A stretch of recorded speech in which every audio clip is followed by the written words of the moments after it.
Naalarma ngayon ang National Kidney Transplant Institute sa dumaraming bilang ng mga tinatamaan ng malalang sakit sa bato o chronic kidney disease.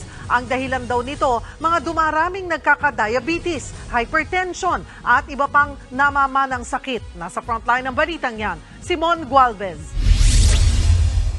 Mag-iisang taon nang nagdadialysis ang 58 taong gulang na si Emiliano.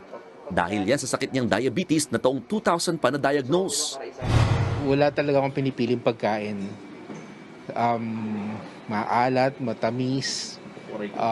Yung 2-liter Coke, Coke, ginagawa ko lang tubig yon. When I was diagnosed, tinake for granted ko lang siya. Hindi ko masyadong sinunod yung doktor ko regarding sa gamot. There was a point na 6 months akong ginagagamot.